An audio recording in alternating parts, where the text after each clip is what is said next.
o Alerta Geral. Bate-papo político com os jornalistas Luzenor de Oliveira e Beto Almeida. Uma sexta-feira com muita movimentação nos bastidores políticos do Ceará.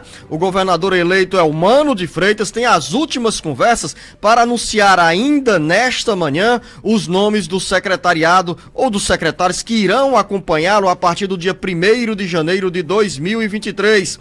Jornalista Beto Almeida, vamos começar a nossa conversa aqui, o nosso bate-papo, falando sobre essas articulações. Elmano esteve em Brasília após a conversa com o presidente Lula, com o senador eleito e futuro ministro da Educação, Camilo Santana.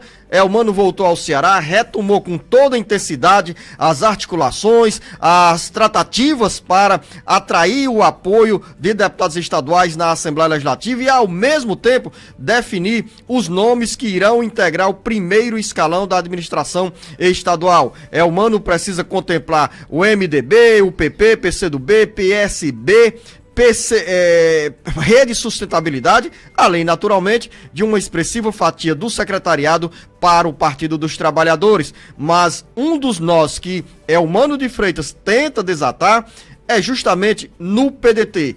Partido que disputou a eleição com Roberto Cláudio, ficou naquele momento na oposição, mas não quer se afastar do guarda-chuva do Palácio da Abolição e pode ganhar 2 secretarias na administração de Elmano de Freitas. Elmano de Freitas, os nomes estão sendo definidos e nesse momento Elmano conversa com a cúpula do PDT. O que sairá dessa reunião? Quais são os nomes que já podem ser dados como certos no governo de Elmano de Freitas? Jornalista Beto Almeida, bom dia. Beto Almeida, a análise política com credibilidade e isenção. Bom dia, Luzenor. Bom dia, os ouvintes. Bom, tem hoje uma sexta-feira aí de fortes emoções em relação a nomes, em relação à política, à composição do futuro governo Elmano e também, Luzenor, de cargos federais aqui para o estado do Ceará. Sexta-feira que não é 13, né, Beto? Que não é, não, mas é uma Tá confluindo para o 13, né? Fortes emoções confluindo para o 13. Começando... Antes de entrar na gestão federal, eu queria que você fizesse a abordagem sobre esses bastidores aqui para a definição dos nomes do secretariado de Elmano. Esse é o ponto. O governador eleito, Elmano de Freitas, promete hoje, numa coletiva, está prevista inicialmente para as 11 horas na vice-governadoria, onde ele fará o anúncio oficial, se não de todos, mas pelo menos de uma parte bem considerável do seu novo secretariado. E aí, Luzenor, entre aqueles nomes que foram cotados, que nós chegamos a falar aqui, não terão também grandes alterações em relação a alguns nomes já cotados, já assimilados até pela população. O que ocorre? Há uma preocupação maior, é saber qual é o espaço que o PDT terá, de fato, na gestão Elmano Freitas. E isso não depende exclusivamente do Elmano. Elmano já disse que quer a presença do PDT administrativamente, ou seja, ele quer a inclusão do PDT, não apenas dando seu apoio como partido aqui na Assembleia, mas participando da gestão, ocupando pastas. Ontem à noite houve uma nova reunião da cúpula do PDT, da qual estiveram presentes o André Figueiredo, estiveram presentes o presidente da Assembleia Legislativa, o Evandro Leitão, o prefeito José Sarto, o ex-prefeito de Fortaleza e candidato derrotado Roberto Cláudio, só que não esteve presente, por exemplo, Cid Gomes, foi um dos que não estiveram presentes nesta reunião. No entanto, ficou acertado o seguinte, que André Figueiredo foi designado para ter hoje uma conversa que promete dar o ponto final, vamos dizer assim, neste impasse em relação à participação do PDT no governo Elmano. E esta reunião deve ser prevista, está prevista para acontecer antes desse anúncio oficial que está previsto aí em torno de 11 horas da manhã. O que o ex-prefeito de Fortaleza, derrotado na disputa pelo governo do estado, espera de uma administração do PT, ou qual posição o Roberto Cláudio espera que o PDT tenha no governo do estado? As informações de bastidores indicaram no primeiro momento, o jornalista Beto Almeida, que Roberto Cláudio ensaiou um movimento para o PDT como majoritário indicar o candidato da presidência da Assembleia Legislativa. Claro, um nome ligado a esse bloco de Roberto Cláudio.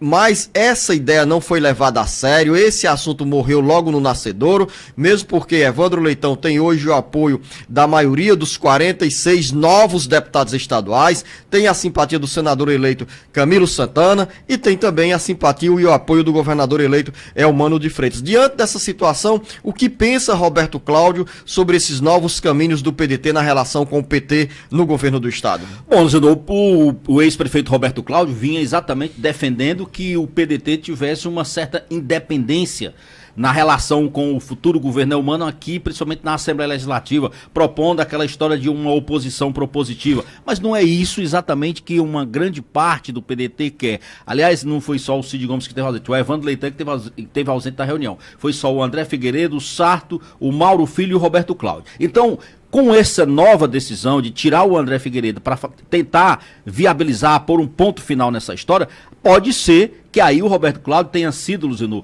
convencido a, pelo menos, não criar problemas em relação a essa decisão que existe hoje no sentimento da maioria da bancada pedetista aqui na Assembleia Legislativa. Por exemplo, uma coisa que está ainda para ser definida, Salmito Filho, um dos nomes, deputado estadual, um dos nomes citados, cotados para assumir uma pasta. Já ouvi dizer que, inclusive, o nome cotado, a pasta seria de esporte, mas o Eumano não consegue fazer essa confirmação, ou não quer ainda fazer essa confirmação, sem que haja esse aval da cúpula do PDT. Porque se lembre, foi essa comissão, esses nomes que estão aqui citados dessa reunião de ontem, foi uma espécie de comissão de notáveis que foi criada para avaliar e para dar um parecer final exatamente sobre como será essa participação. Então, o certo é, Roberto Cláudio hoje é minoria dentro desse sentimento do PDT. Se não houver um consenso, se não houver o apoio formal do Roberto Cláudio, vamos dizer assim, isso significa dizer o quê? Que o Eumano não irá indicar pedetista? De maneira alguma. Eu acho que aí sim vai ser a da cota pessoal de cada um, do Eumano, e de cada um aceitar. Isso não vai ser um impedimento, mas é claro que o próprio governador eleito já disse, ele quer o PDT integrado, ele quer o PDT politicamente e administrativamente integrado à gestão dele. E o PDT também quer estar perto do governo, porque nenhum dos 13 deputados estaduais tem perfil de oposição. Todos foram eleitos na expectativa de ficar sob o sol do guarda-sol, do guarda-chuva, do Poder Executivo. Então, hoje, nesse momento, dos 13 deputados estaduais, 11 já devem estar garantindo apoio com o governador ou ao governador eleito Eumano de Freitas. Nesses 13, tem 3 que são mais próximos ao grupo do ex-prefeito Roberto Cláudio, que é o deputado reeleito Queiroz Filho, o deputado eleito para o primeiro mandato Antônio Henrique, atual presidente da Câmara Municipal, o ex-prefeito de São Gonçalo do Amarante Cláudio Pinho, e tem um quarto nome aqui que certamente não vai criar dificuldades nessa relação com o governo do estado, que é Lia Gomes, irmã de Cid e Ciro Gomes, que foi eleita para o primeiro mandato na Assembleia Legislativa. Então, diante dessa matemática, Beto Almeida, é provável que o PDT seja mais governista do que nunca. Exatamente. E a Lia já defendeu, inclusive, que o PDT faça parte, sim, do futuro governo Eumano. Não se sabe se ela positivamente será aquela pessoa, Luziano, que teria a participação direta no governo, mas ela defende isso, já defendeu inclusive isso publicamente. Então, assim, são situações ainda que estão para ser definidas, mas o fato é, hoje, sexta-feira, grande parte desses impasses serão resolvidos, inclusive porque o Eumano precisa, agora já não tem mais aquela história dos impasses em relação às articulações feitas para a área federal, para a composição do novo governo Lula. Então tudo isso agora resolvido, só falta esse impasse do PDT para ele finalmente anunciar os nomes. Agora saindo para o cenário federal, passando pelo estado do Ceará, ex-deputado estadual, secretário de Relações Institucionais, Nelson Martins é o nome indicado por Camilo e Eumano de Freitas para comandar o poderosíssimo Banco do Nordeste. Pois é, Luciano, é a joia da coroa aqui, vamos dizer assim, da região Nordeste, o Banco Federal, um banco de fomento importante para a região, simplesmente, Luciano, cotado aí, todos os partidos da base querem, mas o PT está ganhando até o momento esta indicação. E, ao que tudo indica, o nome que cresce... O PT de Camilo Santana. O PT de Camilo Santana. Não, o PT... Aliás, não só o PT de Camilo Santana, diga-se de passagem. Na realidade, é o seguinte, o nome do Nelson Martins foi avalizado por Eumano Freitas, por Camilo Santana e Guimarães, mas recebeu também o apoio de toda a cúpula do partido aqui no estado do Ceará para a indicação do seu nome ao Banco do Nordeste. Por que isso ainda a gente coloca assim no campo ainda não oficializado? Não vou dizer só da especulação, porque há alguns questionamentos em relação, Zenor, à questão da indicação do próprio Nelson, porque tem a famosa lei das estatais, que tem algumas regras que precisam ser cumpridas. Uma delas diz respeito à questão da filiação partidária. E a gente sabe que o Nelson Martins, além de ter sido vereador, deputado estadual, ele continua sendo um quadro ativo e filiado ao PT, ao Partido dos Trabalhadores. Então isso pode ser um complicador. Na realidade, assim, é uma das exigências da lei das estatais. Mas a lei foi aprovada, foi alterada agora recente no Congresso Nacional. E então, permitindo, inclusive, a ascensão do ex-senador Aloysio Mercadante ao comando do BNDES. Quero fazer uma referência aqui ao Nelson Martins, Beto Almeida, que o Nelson, nos últimos 8 anos, saiu da disputa eleitoral para ocupar cargos no governo do estado, na gestão de Camilo Santana. O Nelson é tido como um dos militantes do Partido dos Trabalhadores, como homem de diálogo, de conversa, de serenidade, de simplicidade, e tem, acima de tudo, também perfil de gestão, com essa passagem pela Secretaria de Relações Institucionais. Foi um deputado atuante e não tem aquela postura de radicalismo que às vezes caracteriza alguns militantes do Partido dos Trabalhadores. Então o Nelson tem essa postura de ponderação, moderação, e será um grande ganho se confirmado como presidente do Banco do Nordeste. Com certeza, Luciano. Aliás, o Nelson, quando fez o papel aí de secretário, com função de secretário de Relações Institucionais aqui